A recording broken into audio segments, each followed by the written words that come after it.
Hello साथियों, welcome in Prema English classes. आज का शब्द है इंटाइस। ENTICE,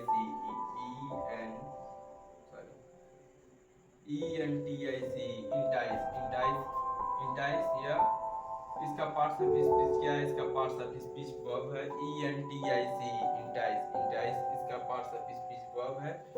इसका इंग्लिश में मीनिंग दिया गया है to persuade someone somebody to do something by offering them something.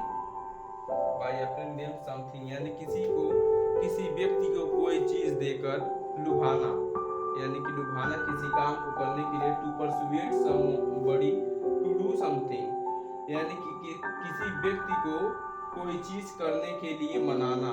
By offering them something, कोई चीज उन्हें दे करके। बाय ऑफरिंग देम समथिंग, उन्हें कोई चीज दे करके परसुएट करना, उन्हें मनाना। Advertisements are designed to entice people to spend money. Advertisements are designed to entice people to spend money. Advertisements इसीलिए डिजाइन किए जाते हैं ताकि व्यक्तियों को लुभाया जाए और वे पैसे को खर्च करें। एक एग्जांपल दिया गया है इंटाइस, ENTIC, इंटाइस।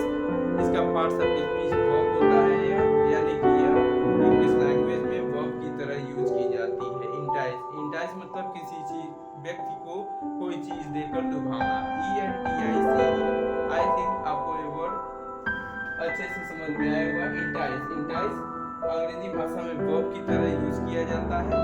और to persuade somebody to do something by offering them something यानी किसी व्यक्ति को कोई चीज करने के लिए लुभाना। ओके, आई होप आपको ये वर्ड समझ में आएगा होगा। Subscribe to Prema English classes for such videos.